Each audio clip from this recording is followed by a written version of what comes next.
Shalom, Bapak Ibu Saudara yang terkasih, senang sekali saya, Pendeta Arya Hamzah Purba, kembali berjumpa dengan Bapak Ibu dimanapun berada. Kita dipertemukan oleh akun YouTube ini dan dipertemukan oleh firman Tuhan. Saya berharap Bapak Ibu, Saudara sekalian dalam keadaan sehat, sukacita, dan penuh dengan damai sejahtera.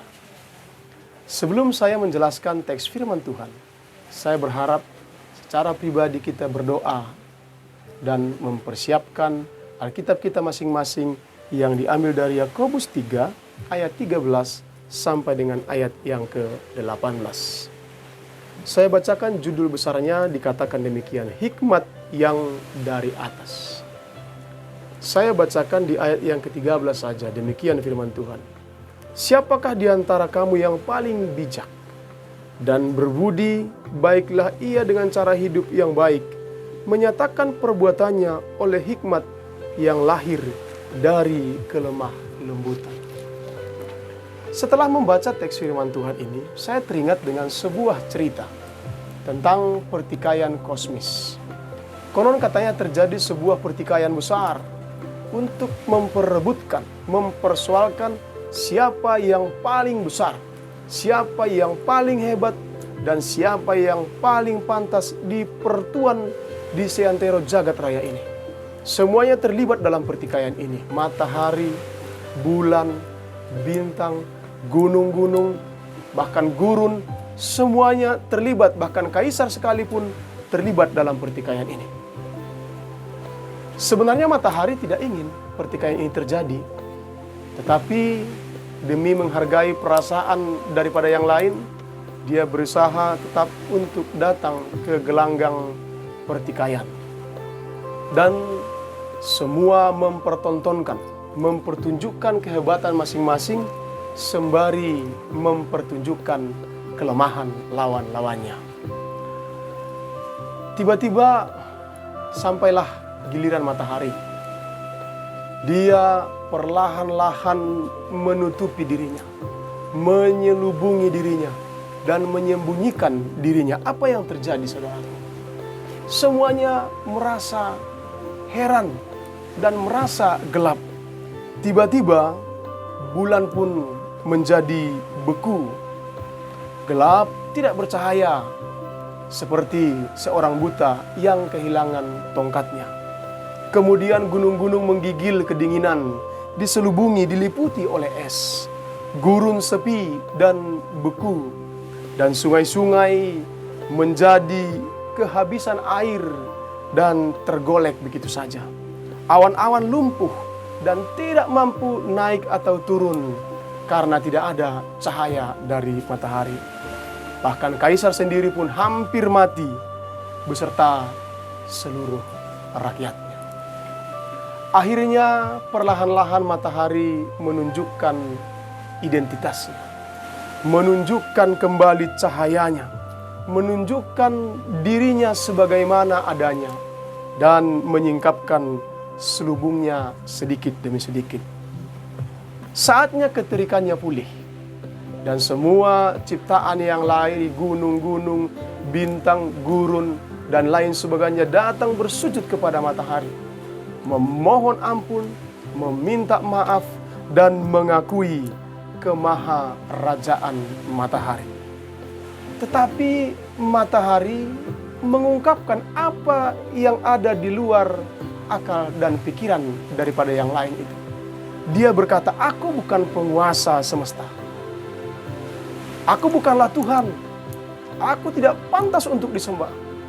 Tetapi Tuhan semesta alam, dialah penguasa semesta. Aku dan kalian hanya ciptaannya. Maka kita harus sadar. Marilah kita mengenal kedudukan kita masing-masing, mengenal diri kita masing-masing. Sebab tanpa pemberian Allah, kita ini semuanya pasti binasa. Kita ini tidak ada apa-apanya. Dan sejak saat itu, alam kembali serasi. Semuanya menjadi kompak dan bersinergi menjalankan titah Tuhan dan menjalankan kehidupan semesta. Saudaraku yang terkasih, tadi kita telah membaca teks firman Tuhan dari Yakobus ini.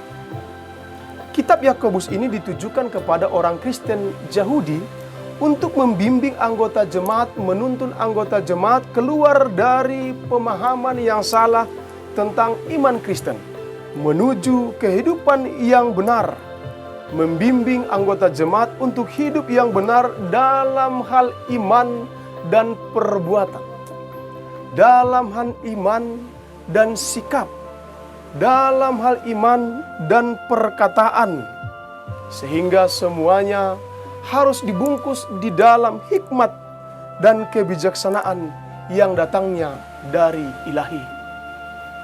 Bukan pertengkaran, bukan iri hati, melainkan kerendahan hati. Mengimani iman Kristen haruslah sejalan dengan menjalankan iman Kristen. Sehingga Yakobus mengatakan iman tanpa perbuatan adalah sia-sia. Iman tanpa perbuatan adalah mati. Kalau untuk umat Kristen Yahudi pada saat itu, firman Tuhan ini sangat-sangat aktual. Sama halnya dengan saat ini, Bapak Ibu Saudara sekalian. Firman Tuhan ini sangat aktual untuk manusia dewasa ini, yang secara umum bergerak dalam 3 persoalan besar. Persoalan pertama ialah ambisi. Hal yang wajar, semua manusia mempunyai ambisi, mempunyai keakuan, mempunyai ego. Tetapi ketika keakuan itu, ego itu jatuh kepada kesombongan, jatuh kepada keangkuhan, maka yang terjadi bukanlah ambisi yang positif, bukanlah ambisi yang membangun.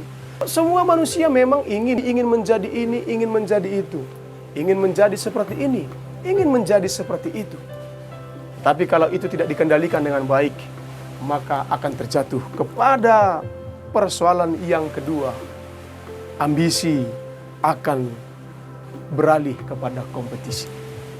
Kompetisi bersaing. Persaingan yang didasari oleh iri hati. Semua ingin menjadi yang terbaik. Semua ingin menjadi yang terhebat. Semua ingin menjadi yang lebih.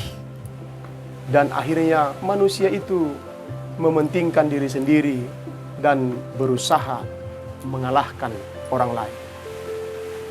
Ada satu sifat manusia yang sungguh ironi, yang sampai abad ini tetap dipelihara oleh kebanyakan umat manusia. Manusia itu, kita, umat berdosa, sangat sedih kalau teman kita, saudara kita, jatuh kepada pencobaan atau jatuh sejatuh-jatuhnya, jatuh kepada penderitaan hidup yang benar-benar menjatuhkannya. Tetapi ironisnya, kita lebih sedih kalau orang lain itu lebih tinggi, lebih hebat, lebih disanjung, lebih disenangi, dan lebih dalam banyak hal dibandingkan dengan kita. Sehingga kompetisi yang didasari oleh ambisi akan bermuara kepada agresi.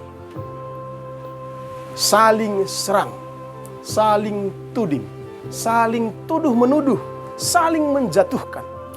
Sama seperti ilustrasi yang telah saya sampaikan tadi. Manusia berusaha menunjukkan kehebatannya sendiri, dan pada waktu yang bersamaan, manusia itu berusaha juga untuk menjatuhkan orang lain, membuli, black campaign, dan lain sebagainya yang sifatnya ialah menjatuhkan orang lain. Inilah pertikaian kosmis di abad yang ke-21 ini. Sehingga pertanyaan atau pernyataan yang disampaikan oleh Yakobus di ayat yang ke-13 teks firman Tuhan ini tepatlah dinyatakan sekaligus dipertanyakan kepada kita, pada semua umat manusia pada saat ini. Siapakah di antara kamu yang paling bijak dan yang paling berbudi? Bapak Ibu Saudara yang terkasih, Orang yang berhikmat, orang yang bijaksana akan senantiasa membawa damai dengan cara yang penuh dengan kelemah lembutan.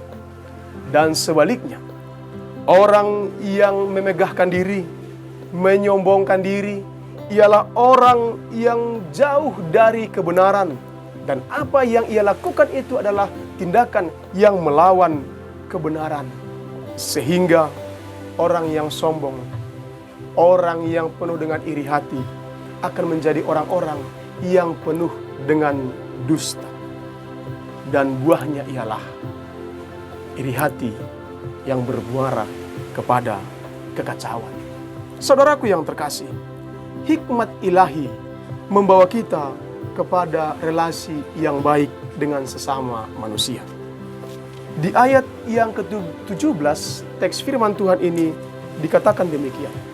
Tetapi hikmat yang dari atas adalah pertama-tama murni, selanjutnya pendamai, peramah, penurut, penuh belas kasihan, dan buah-buah yang baik, tidak memihak, dan tidak munafik. Saudara yang terkasih, orang yang penuh dengan hikmat adalah orang yang jauh dari provokasi, sekaligus orang yang jauh dari kepura-puraan. Isi sama dengan bungkus, casingnya sama dengan mesinnya. Sebab dewasa ini banyak orang yang berpura-pura, pura-pura hebat, tapi tidak ada apa-apanya. Pura-pura kaya, tetapi sebenarnya miskin. Pura-pura baik, tetapi sebenarnya jahat. Pura-pura memberi, tetapi nyatanya mengambil. Pura-pura peduli, tetapi sesungguhnya iri hati. Bapak, Ibu, Saudara yang terkasih, semua kepura-puraan adalah hal yang jauh dari hikmat yang ditetapkan oleh Allah bagi kita. Namun pribadi yang penuh dengan hikmat ialah pribadi yang kuat sekaligus kaya. Saya katakan sekali lagi, pribadi yang penuh dengan hikmat ilahi adalah pribadi yang kuat sekaligus pribadi yang kaya. Kuat karena ia tidak perlu takut kekurangan, tidak perlu khawatir tersaingi, dan kaya sebab ia selalu mampu bersyukur atas apa yang ia miliki, bersyukur atas potensi yang ada pada dirinya sendiri, sebagaimana adanya potensi yang diberikan Tuhan kepadanya. Dan orang yang penuh dengan hikmat ilahi akan mampu menahan diri untuk tidak perlu tercebur pada berbagai kompetisi yang menyakitkan, yang melukai, yang saling agresi. Saudara yang terkasih, memang hampir semua kompetisi akan diwarnai oleh agresi. Sebab saya tidak yakin ada persaingan sehat. Semua persaingan adalah hal yang mencoba untuk mengalahkan orang lain dan memenangkan diri sendiri. Sehingga sekali lagi, saya tidak yakin ada persaingan yang sehat. Yang ada adalah setiap persaingan akan selalu diwarnai oleh iri hati. Namun pun demikian, saya bisa pahami, jika dikatakan persaingan sehat, barangkali adalah persaingan yang melahirkan semangat untuk bertumbuh lebih baik. Persaingan yang melahirkan semangat untuk saling membangun relasi, membangun potensi yang ada dalam diri kita sendiri. Bapak, Ibu, Saudara yang terkasih, sesungguh kita selaku umat percaya sudah memiliki, sudah berhasil menemukan hikmat ilahi itu, yaitu Sang Maha Pemurah, Allah itu, Tuhan itu di dalam Kristus Yesus. Dialah hikmat itu. Dialah yang menuntun kita kepada pencapaian-pencapaian kehidupan untuk senantiasa mengucap syukur atas apa yang kita miliki dan mampu dengan penuh damai sejahtera untuk apa yang belum kita miliki. Sehingga perkataan kita akan sesuai dengan perbuatan kita. Sehingga iman kita akan kita aplikasikan lewat tingkah hidup kita, lewat tingkah laku kita. Bapak, Ibu, Saudara yang terkasih, dalam Amsal 1 ayat 7 dikatakan, takut akan Tuhan adalah permulaan dari pengetahuan. Tetapi orang bodoh menghina hikmat dan didikan. Takut akan Tuhan adalah permulaan dari kekuatan, permulaan dari semangat, permulaan dari damai sejahtera, dan permulaan dari kemauan untuk hidup di dalam kehendak Tuhan, untuk hidup di dalam iman. Tetapi orang bodoh menghina hikmat dan didikan. Istilah yang terkenal mengatakan, in God we trust. Di dalam Tuhan kita yakin. Di dalam Tuhan kita percaya bahwa ialah sang hikmat yang dari atas itu, yang menuntun kita kepada kehidupan yang penuh dengan damai sejahtera itu. Jauh dari iri hati, jauh dari kesombongan, dan tetap selalu dalam kebenaran dan kerendahan hati. Tuhan Yesus senantiasa menguatkan kita, menopang kita, dan memampukan kita untuk memperlakukan firman.